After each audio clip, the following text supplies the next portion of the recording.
put it to plunging into hell with you.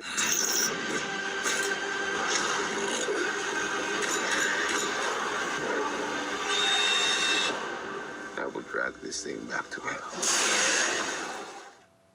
Hello everybody, welcome back to Screenstars. I'm here today to bring you my review for the 2024 horror film Monster Mash. The film is written and directed by Jose Prendes and it stars Michael Madsen and Ethan Daniel Corbett.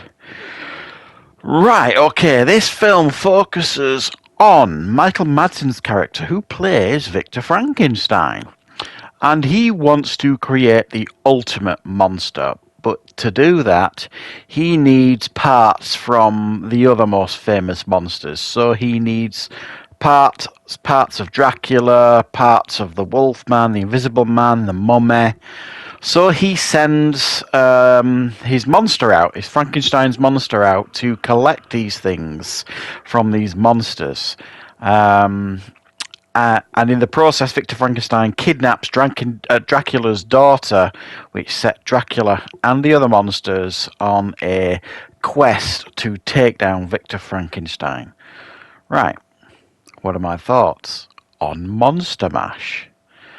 Well, this is an asylum film. Now, for those of you watching who know what the asylum is, that's probably sent a cold shiver down your spine because the asylum films have got a reputation for being garbage, to be fair. And I would say a good 90 to 95% of asylum films that I've watched have been decidedly below average, and that's me trying to be as polite as I can. So with this being an asylum film, you kind of go into it with low expectations. And how do I put this? I actually was, for an asylum film, I was pleasantly taken aback by this film. It is much better than it deserves to be, I suppose. Right, okay, so, other than the fact that there are many, many minuses here in this film. For example, the story is very, very basic, but at least it has a story. It doesn't try to overcomplicate things, and the story is Victor Frankenstein trying to create the ultimate monster. He kidnaps Dracula's daughter and then he sends Frankenstein out to get bits and pieces of the world's most famous monsters. If you sit and analyse this, it's ridiculous beyond compare. Because it seems that Victor Frankenstein has got the address of all these monsters, and it seems like Frankenstein's monster has got one of Star Trek's teleporters, or he's got the ability to fly. Because it goes like this. Victor Frankenstein says to Frankenstein's monster, now, I'm going to send you out on another quest. I need you to get the skin from the Invisible Man, for example. Or the arms and legs from the Wolfman. Or the heart of the Mummy. So he sends them on these quests. And the next scene you see, the Frankenstein's monster turns up at the location of the Wolfman, or the Mummy, or the Invisible Man. And then does what it needs to do. It's just, again, when you say it out loud and when you actually think about it too much, it is incredibly stupid. So let's not think about it too much. There's other scenes as well in the film that the film just absolutely doesn't need, where they're sat at a bar here and there talking twaddle, and it's filler, really. And the dialogue is pretty dire occasionally. But putting all that to one side, there is a real sense of fun here with this film. It doesn't take itself too seriously, and it feels like it's trying to tap into, films like The Monster Squad,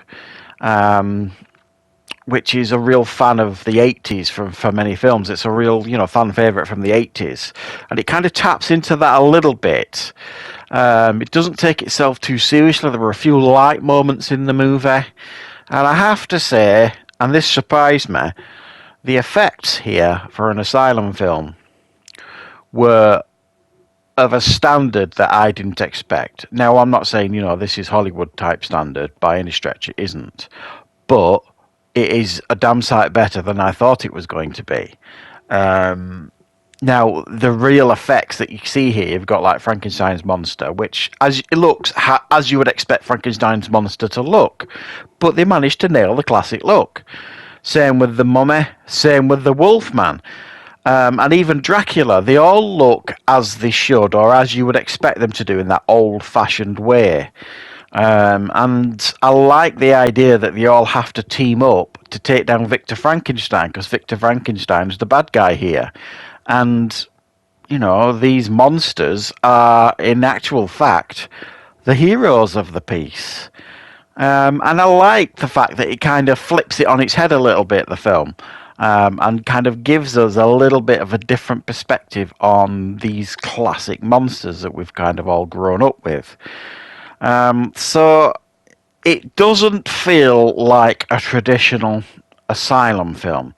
There's some actual effort been put in here. Don't get me wrong, you're not going to kind of be watching this and then running to all your mates at work tomorrow and telling them you just saw this brilliant film last night. It isn't that kind of film, but it is definitely a film that you can kind of kick back, open a pack of beers, order a pizza in, and just kind of watch and not take it seriously, and have a little bit of fun with this film, because there is a little bit of fun to be had with it. It does help that it doesn't take itself too seriously. If it had have taken itself too seriously, this probably would have been maybe another point off it sort of thing. But it doesn't. It's quite light, an easy watch, and surprisingly and half decent asylum film. But yeah, don't get me wrong, loads wrong with this film, and there's a lot of silliness going on in it.